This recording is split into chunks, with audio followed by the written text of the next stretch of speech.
Eu estava falando sobre, para aquelas pessoas que estão chegando na igreja, sobre o que essa igreja espera de vocês, né? Quem já passou pela classe de integração sabe que uma das aulas é essa.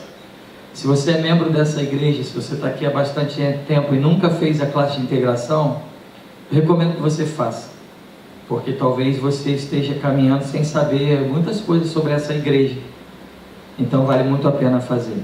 E a primeira das coisas que nós falamos sobre o que essa igreja espera de quem está chegando nela é a letra S, de sinceridade, de que nós devemos ser sinceros e de que se há uma coisa ruim, é uma vida sem sinceridade.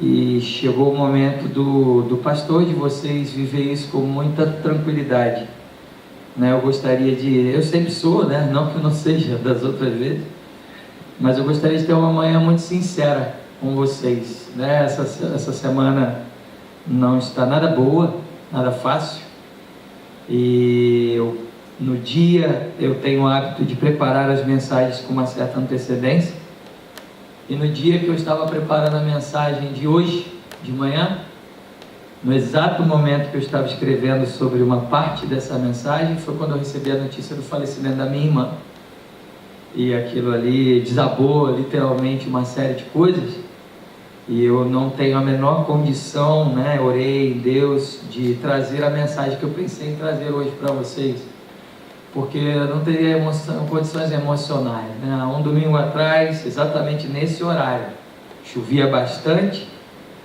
e nós estávamos no cemitério cumprindo um ato de enterro de uma pessoa muito querida, e eu estava chorando ali na hora do louvor. Talvez eu chore bastante nessa mensagem, porque cantar que nós somos gratos a Deus é muito necessário. Cantar que nós somos gratos ao Senhor, ainda que a figueira não floresça, é muito importante. Eu estava pensando ali que no início da caminhada dessa igreja, quando as 4 ou 5 pessoas se reuniam no Bennett, e a gente só tinha uma reunião, a minha irmã virava para o meu pai e falava: pai, não vamos para a igreja de noite não, porque é só a gente, só eu, você, minha mãe e meus irmãos, então vamos fazer o culto em casa. E hoje de manhã, às 9 horas, nós estávamos aqui, um culto maravilhoso. Às 11 horas nós estamos aqui, um culto cheio de Deus.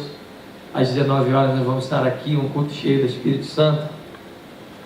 E eu lembrava das palavras e do olhar para cada canto, né, literalmente, dessa igreja. Nesse momento de vida é lembrar da vida da minha irmã, obviamente, né? Ela fez parte desse lugar. E essa semana foi muito difícil. Essa semana foi uma semana muito complicada. Eu pensei, né, em cancelar uma série de compromissos. Eu gostaria da oração de vocês. Daqui a pouco vocês vão ter a oportunidade de orar pelo pastor de vocês. Eu estou viajando hoje à noite, a 1h da manhã, na madrugada de hoje para amanhã, para uma conferência muito importante da nossa igreja no Panamá. Uma conferência muito, muito importante para aqueles que entendem da importância missionária. E eu tive o privilégio de ser convidado para estar pregando 3 vezes lá essa semana. E foi muito difícil, porque eu pensei seriamente, o pessoal de lá me falou: olha, você pode cancelar, não tem problema algum. Em oração eu percebi que vai ser importante que eu vá. Eu falei para eles: olha, eu não garanto o vigor que vocês têm meu, né? Aquela minha pregação que vocês conhecem, que vocês estão me convidando para pregar de novo. Isso certamente eu não garanto. Eu garanto que essa viagem vai ser talvez melhor para mim do que para o encontro em si. Eu fiquei essa semana com meus pais, foi uma semana muito difícil. O cérebro, a razão diz que foi o melhor, que a médio prazo, a longo prazo seria e será melhor para ela, para os meus pais. Mas o coração, meus irmãos, ele é muito importante na nossa vida, e o coração sofre demais, né? Em oração, ao longo dessa semana eu recebi uma notícia de um pastor de uma igreja em pleno crescimento nos Estados Unidos, pai de 2 filhos maravilhosos, marido de uma mulher linda, uma igreja que não para de crescer, uma igreja explodindo, arrecadação boa. Eu recebi a notícia de que esse pastor se suicidou. E no meio dessa semana de pensamento, eu fiquei pensando sobre isso, né? Como é bom ser sincero. E a esposa dele escreveu uma carta, né? Dizendo que o marido dela, ele se colocou numa posição tão fechada, tão acima do bem e do mal, tão difícil de abrir os seus problemas para a sua igreja, que ele se suicidou. Infelizmente isso é uma coisa grave, séria. E eu queria convidar vocês a pensar sobre isso nessa manhã, sobre o papel da igreja, sobre o que é a igreja, sobre o que a gente está fazendo aqui. Tem tantas igrejas, gente, hoje, tantas pessoas se reunindo em nome de Deus. Uma outra letra que eu falei na classe da integração hoje, que essa igreja espera de cada um de nós, de cada um de vocês, é a letra F, de fidelidade. Na minha geração, numa geração mais antiga, isso é um pouco mais comum, mas na minha geração, infelizmente, é difícil ouvir falar de uma pessoa que fica 10 anos na mesma igreja e não muda de igreja.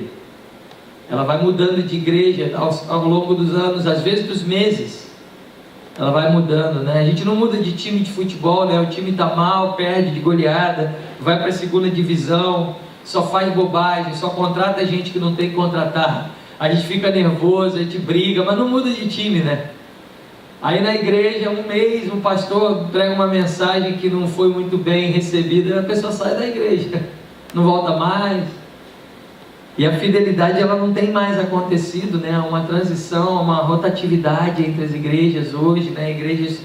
E diante dessa semana complicada, né? Difícil de discernir algumas coisas, né? Há uma semana atrás estava literalmente enterrando o corpo da minha irmã, né? Porque nós sabemos que ela já está com o Senhor, graças a Deus por isso. Aliás, eu falei uma coisa junto com meu pai, meus irmãos, eu não tenho dúvida disso. Se a minha irmã não estiver no céu, meus irmãos, ninguém de nós aqui vai estar lá. Ninguém aqui vai. Porque aquela ali não soube o que é impureza, né? Não soube o que é pecado. Então, a maior certeza diante da dor que eu tive ao longo desses dias é que ela está descansando no Senhor. Eu falei, se ela não estiver lá para me receber, eu não vou chegar lá, porque eu não vou entrar. Se ela não tiver, ninguém vai. Diante disso, eu gostaria de ler um texto com vocês, de forma bem sincera.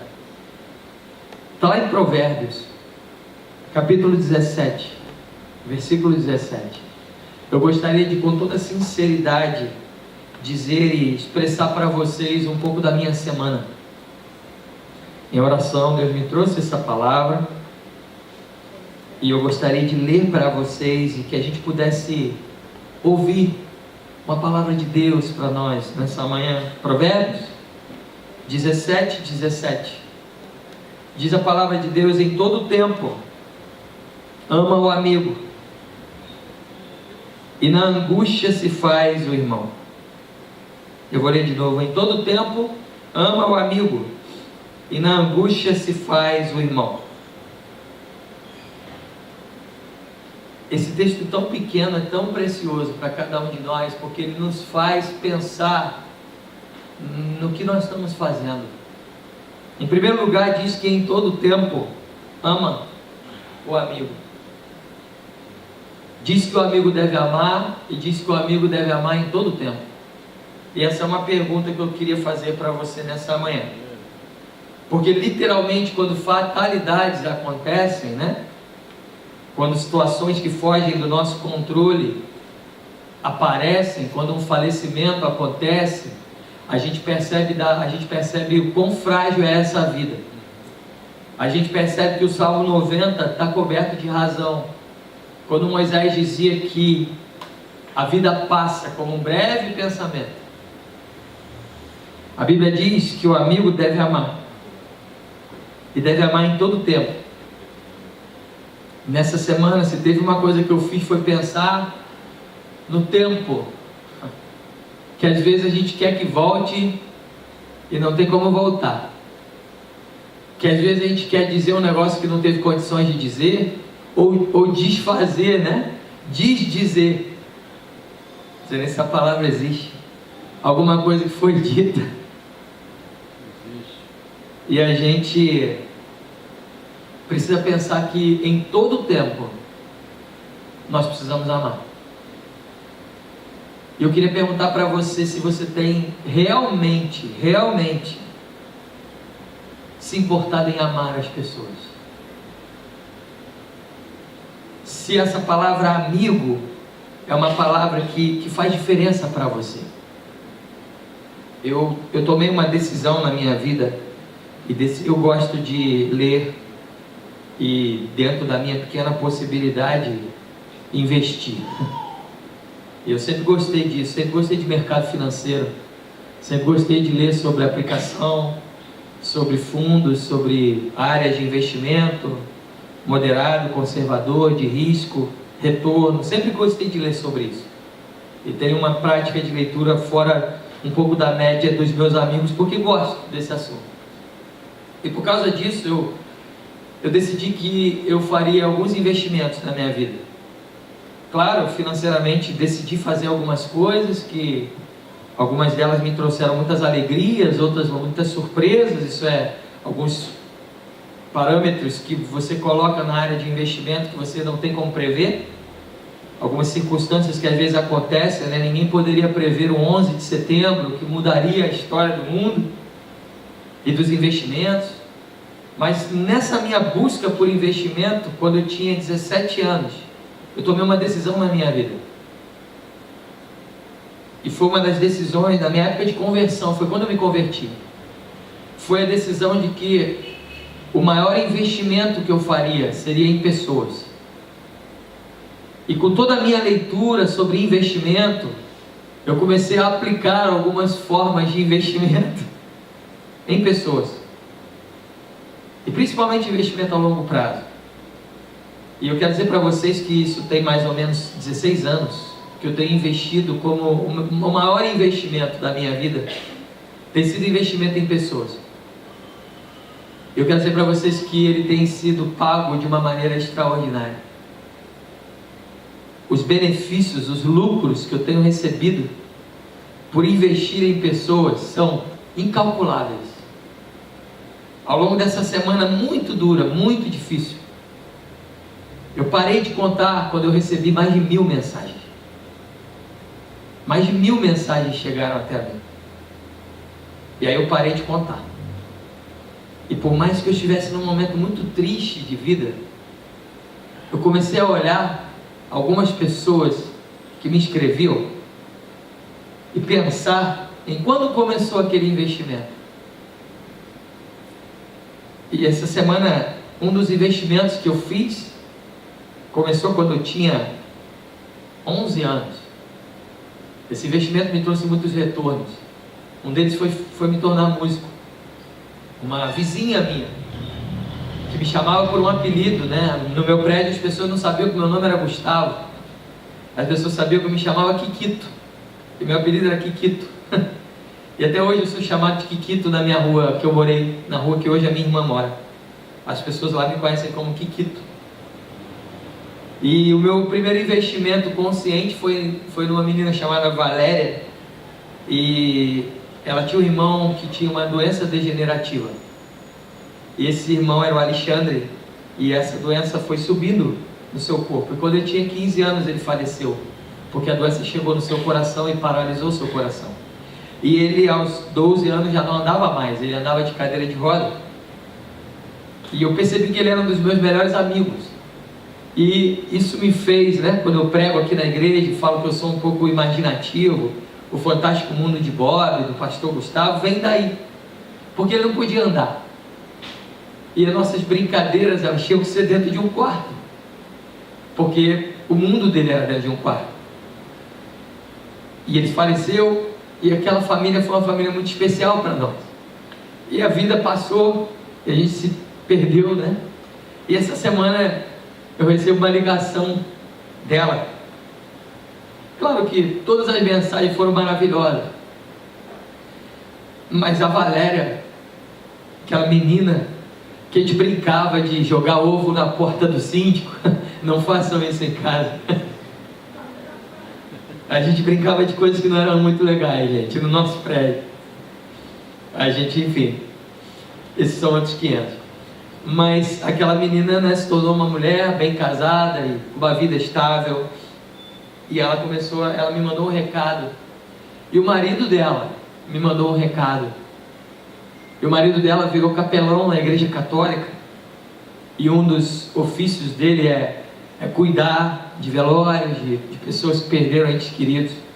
Meus irmãos, um dos melhores momentos de pastoreio que eu tive essa semana veio de um investimento que eu ia na casa dela para brincar com o irmão dela que andava na cadeira de roda e que a gente tinha que brincar de imaginar.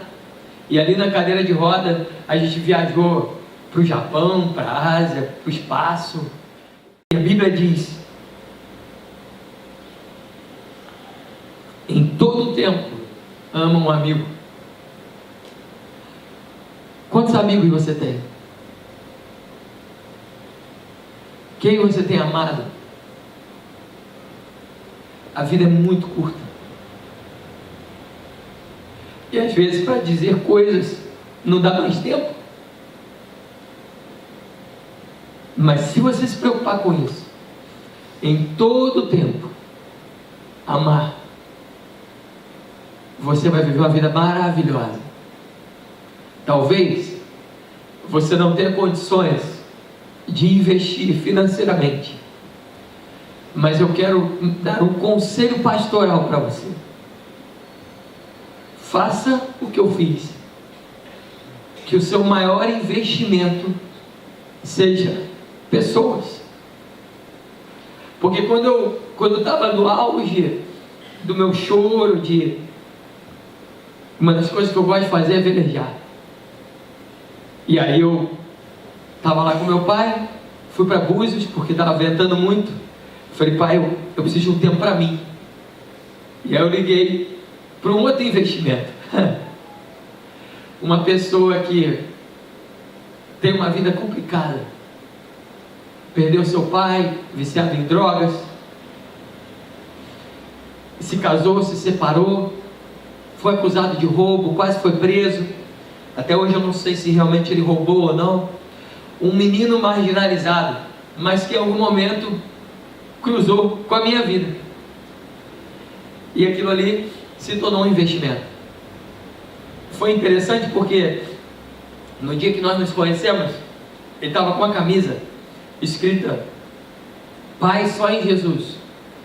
E eu olhei para ele, não sabia quem ele era. Eu falei: ele deve ser crente, né? Porque está com uma camisa escrita Pai só em Jesus. E tudo que ele não tinha era um estereótipo de cristão. Em 10 minutos ele me contou das 8 namoradas que ele tinha e do caso que ele estava tendo com uma menina de 13 anos de idade, e da vida promíscua que ele levava, e da vida que nenhuma igreja gostaria de ter uma pessoa dessa como membro. E ele me contou aquilo ali. Mas de uma forma que Deus faz as coisas, né, e que a gente não entende, aquela pessoa se tornou um investimento para mim. E ao longo da caminhada, né, vocês que me conhecem um pouco mais, sabem que eu nunca falo que sou pastor logo de cara, né? E infelizmente isso assusta muitas pessoas. E ele descobriu uns 4 meses, 5 meses depois que eu era crente, que eu era pastor. E uma amizade sincera aconteceu. E no meio do meu auge de tristeza, eu liguei para ele, né, um dos meus investimentos, que veleja também e tal. Eu liguei e falei: rapaz, vamos velejar. E a gente foi velejar. Meus irmãos, a gente passou um dia maravilhoso. E ele ficou sabendo da minha irmã, chorou comigo, me abraçou. E aí no meio do auge do sofrimento, eu fui para casa. Ele me liga e ele fala: rapaz, volta aqui amanhã. Eu cheguei lá no dia seguinte para velejar com ele.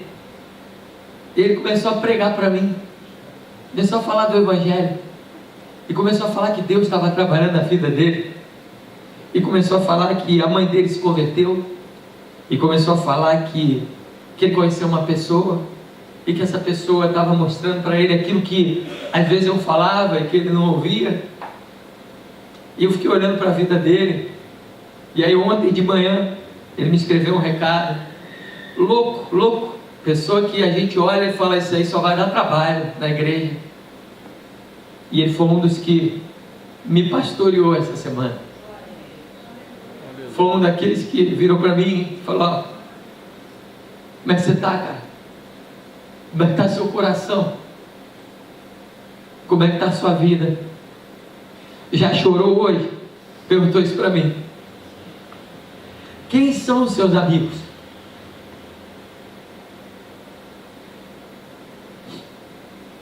Porque a Bíblia diz, em todo tempo, ama um amigo. Eu queria dar um passo a mais, porque talvez eu fira você. Mas se você nunca falou de Jesus para a vida dos seus amigos, você não ama seus amigos. Eu não consigo entender. Desculpa se é o seu caso. Eu tiro proveito da minha dor. Eu estou um pouco áspido essa semana. Eu tiro proveito disso para falar sem escrúpulos. Eu não consigo entender. Se você é membro de uma igreja há mais de 2 anos, e se você olha para trás, e há 2 anos você não convidou ninguém para entrar nessa igreja, desculpa, não passa pela minha cabeça. Você não ama os seus amigos. Se você não convidou os seus amigos para estarem aqui com você.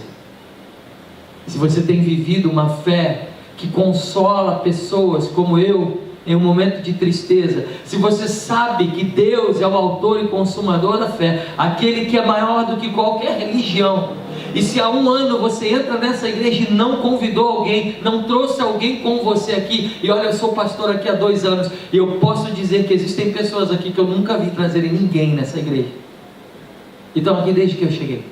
Essa palavra é para você. Eu não estou mandando recado, eu estou falando diretamente nessa manhã. Porque se você não convida pessoas para ouvirem e viverem o Evangelho, você não ama seus amigos. A vida é muito cruel. A vida é muito dura. Um pastor se suicida. Se um pastor se suicida, imagina quem não conhece o Evangelho de Jesus. E nós temos a fonte da esperança. Com um pouco de força que me restava nessa manhã, eu me ajoelhei na hora do louvor, para poder dizer, graças eu te dou, Pai. Graças eu te dou. E comecei a olhar para os meus investimentos, e comecei a perceber que os detalhes que me fizeram ter bons investimentos, foi falar em algum momento, que Jesus é o autor da vida, e que a vida com Deus é a melhor vida do mundo. Eu cantei com um músico, da gravadora Som Livre, e nós viajamos o Brasil e o mundo juntos. E muitos pastores me julgaram por isso, porque eu tocava música secular. Muitos pastores e pessoas deixaram de me convidar para pregar em seus púlpitos, porque eu estava tocando música do mundo. E eu me lembro quando Jesus fala que ora pelos seus discípulos e diz, olha, eu não peço que os tire do mundo, mas os livre do mal. Nós somos pessoas do mundo, gente. Estamos nesse mundo aqui, vivendo esse mundo em carne e osso. Eu toquei com um cantor da gravadora Som Livre, e nós íamos em vários lugares. Sexo, drogas e rock and roll. O baixista era viciado em cocaína. O guitarrista era viciado em álcool. A produtora não tinha condições de ter uma pessoa estável em sua vida. E no meio desse ambiente, Deus me colocou lá, não como um pastor da igreja metodista. Existe um gráfico que diz, e esse gráfico é muito triste, que quanto mais tempo nós passamos de convertido, menos relação com não convertidos nós temos. Quanto mais tempo nós vivemos o cristianismo, menos nós nos relacionamos com pessoas que não são cristãs. Esse gráfico precisa mudar. Nós nos escondemos dentro de igrejas, ao invés de sairmos fora como igreja e amarmos em todo o tempo os nossos amigos. E no meio dessa confusão de sexo, de drogas, eu comecei a pregar o Evangelho. E dentro de um quarto de hotel, o meu gabinete se fez. E ali o meu investimento de amizade se fez. E há 1 ano atrás, esse músico me ligou. e me falou: meu irmão, eu preciso falar uma coisa para você. E eu já achei estranho me chamar de irmão, porque eles só falavam que eu era pastor para brincar, para fazer uma brincadeira pejorativa. Ele falou: eu preciso falar uma coisa para você. Eu me converti e o Senhor Deus entrou na minha vida, e eu queria que uma das pessoas que precisava saber da minha conversão era você, porque ao longo de alguns anos, quando todo mundo me detonava, e só me chamava porque eu era famoso, lá no camarim, lá no quarto de hotel, você pregou o Evangelho de Jesus para mim, e quando eu achava e te fazia pensar que eu não estava prestando atenção, o Evangelho do Senhor Jesus estava entrando no meu coração. Em todo tempo amo um amigo. Você tem um chefe, você tem um funcionário, você tem uma empregada doméstica, você é uma empregada doméstica, você tem uma pessoa do teu prédio. Se você não tem falado do amor de Jesus, você não ama seus amigos. Você precisa vencer uma barreira. Você precisa vencer a barreira do comodismo. Porque no momento certo, nessa semana, esse músico que era viciado em álcool e que se tornou um homem de Deus, foi um daqueles que pastoreou a minha vida.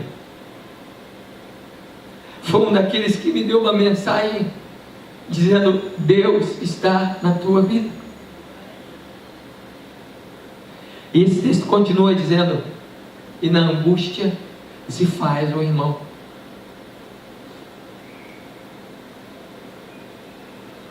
Uma das pessoas mais complicadas que eu conheci na minha vida foi um pintor na França, que me chamou, e eu já contei esse testemunho. Nosso tesoureiro Roberto sempre me pergunta dele. E quando eu cheguei lá na França, ele me conheceu, descobriu que eu era músico e falou: olha, eu toco, eu gosto de pintar com música, vai na minha casa, vai tocar e a gente faz uma jam session, e eu pinto e você toca. E aquela história se desenrolou, muitos de vocês já conhecem esse testemunho. Eu descobri as mazelas da vida desse homem, viciado em drogas, viciado em álcool, viciado em mulheres, viciado em pornografia.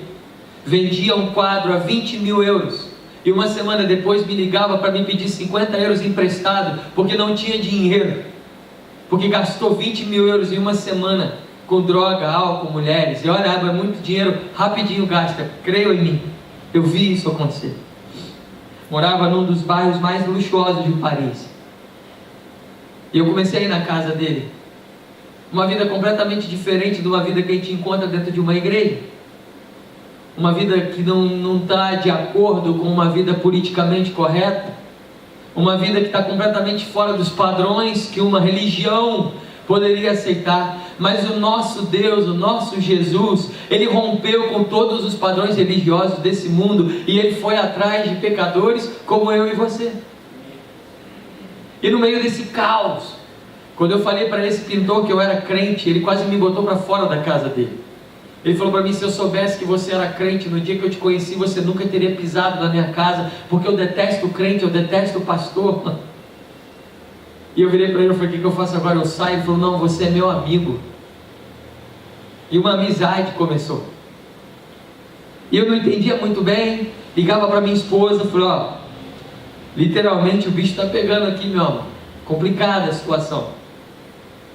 E minha esposa em oração, eu em oração, ela falou: se Deus colocou essa pessoa para você cuidar e para você amar, vamos caminhar.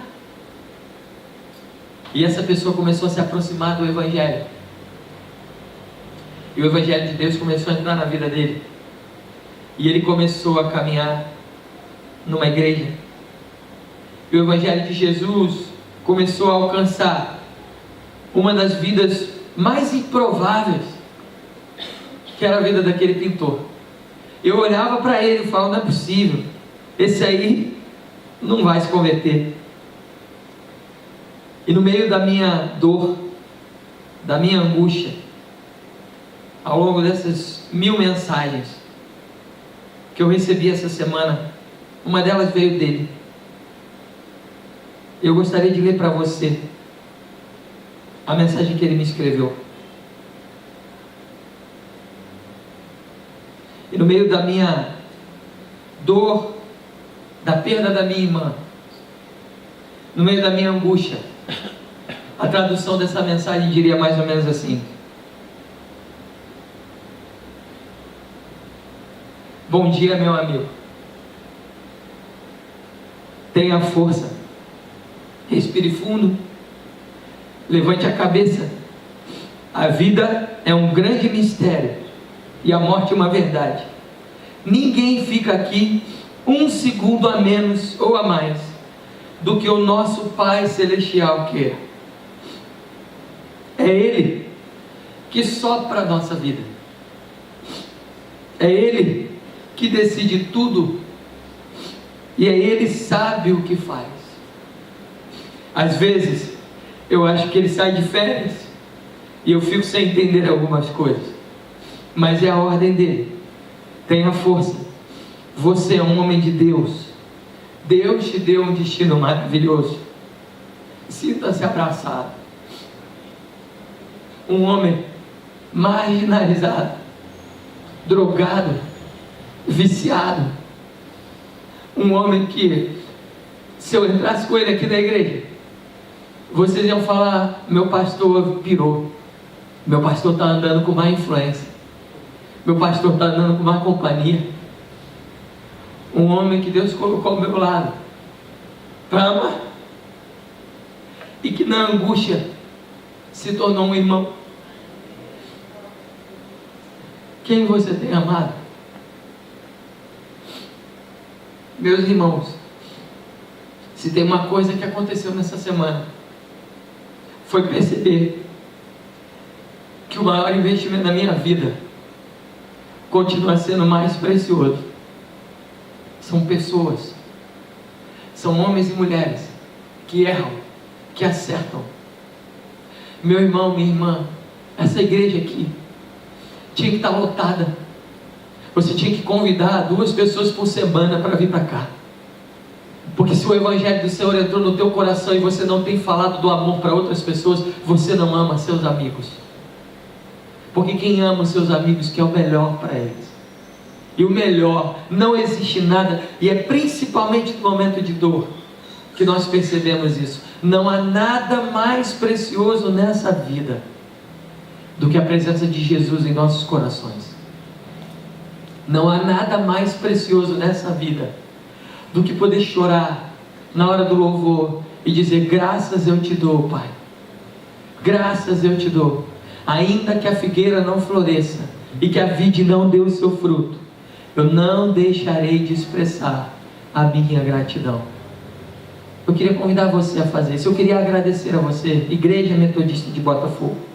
Muitos de vocês estiveram lá no domingo passado. Chovia demais. E vocês puderam nos abraçar, chorar conosco. E eu dou muito obrigado do fundo do meu coração. Muitos de vocês me escreveram. Eu sei que praticamente nenhum teve resposta. Eu não tinha condições emocionais de responder. E também, graças a Deus, foram muitas mensagens. Mas eu queria dizer para você que vocês moram no meu coração e que eu gostaria de pastorear essa igreja com um único objetivo: amar em todo o tempo, e no momento de angústia sermos verdadeiros irmãos uns dos outros. Vocês foram meus irmãos essa semana de uma forma maravilhosa. Foram irmãos que o Senhor colocou na minha vida. O Senhor tem colocado pessoas maravilhosas do meu lado. Mas eu quero desafiar e exortar vocês a clamarem Jesus e a divulgarem Jesus na vida de outras pessoas.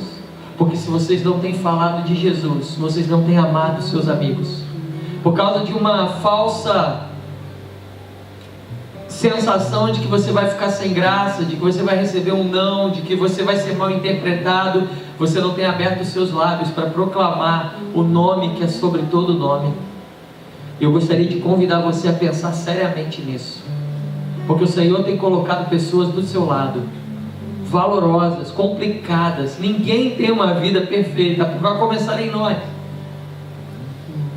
Espero que Ele coloque pessoas mais simples do lado de vocês do que Ele colocou do meu lado em alguns momentos, mas eu quero garantir para vocês que as pessoas mais complicadas que Ele colocou do meu lado foram pessoas que me pastorearam de forma maravilhosa essa semana.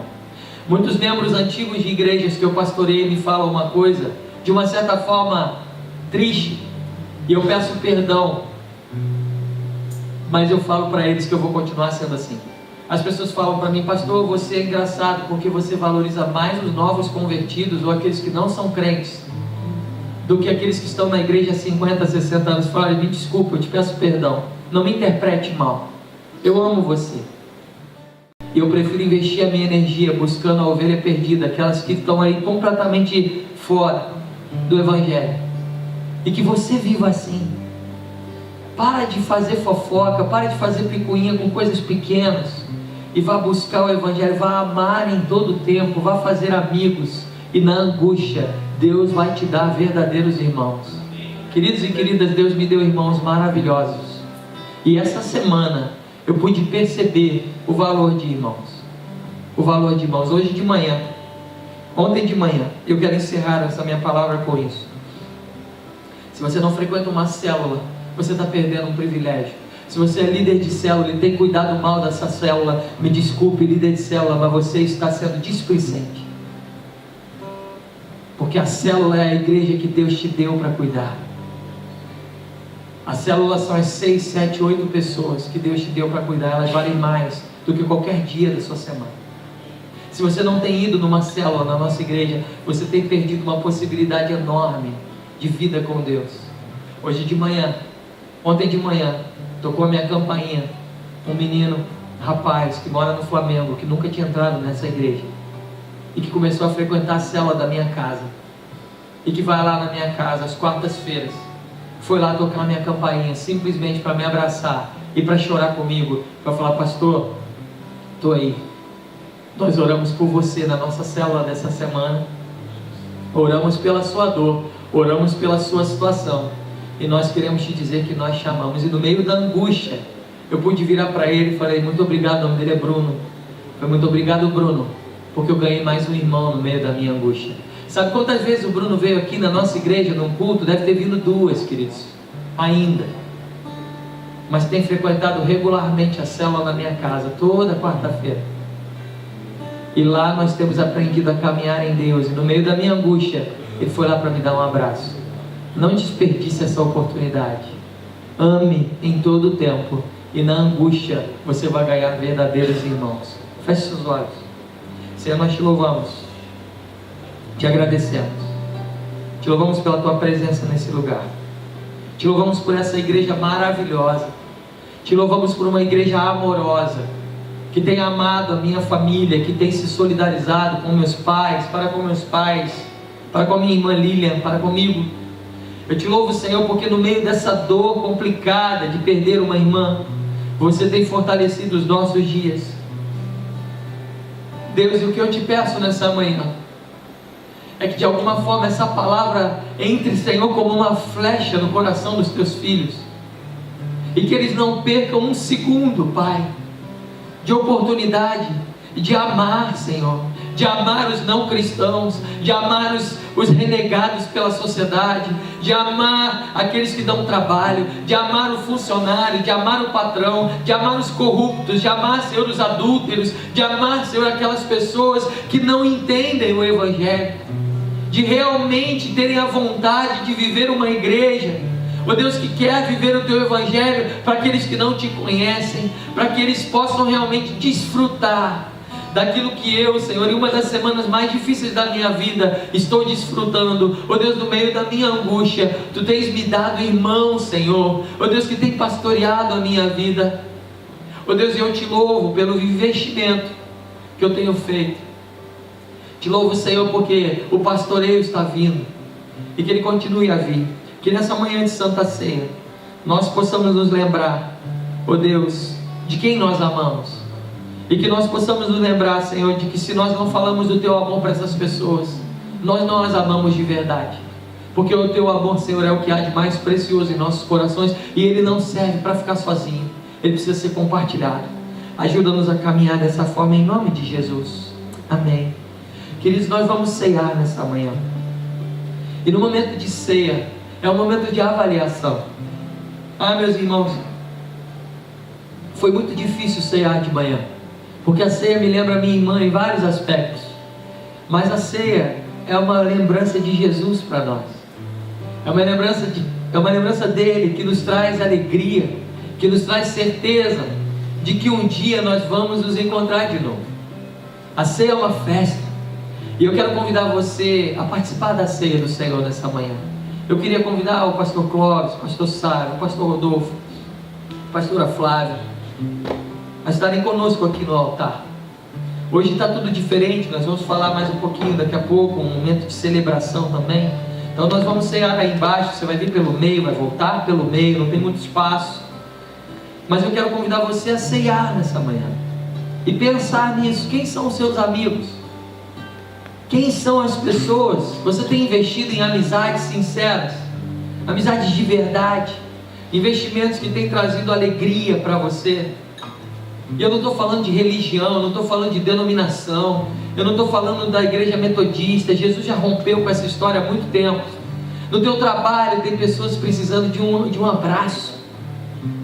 No teu prédio tem pessoas subindo e descendo o elevador com você, que aparentemente são ásperas, mas que estão em depressão profunda e que precisam do Evangelho de Jesus na vida delas. E Deus pode usar até o interfone para falar com elas, mas Deus gostaria de usar você para falar do amor deles. Que essa ceia seja um momento ímpar de dizer: Senhor, eu sou parte do teu corpo, em todo tempo eu quero amar, em todo tempo eu quero viver em amor, e na angústia você vai me dar verdadeiros irmãos. Vamos fazer isso? Se coloque em pé, estenda as suas mãos.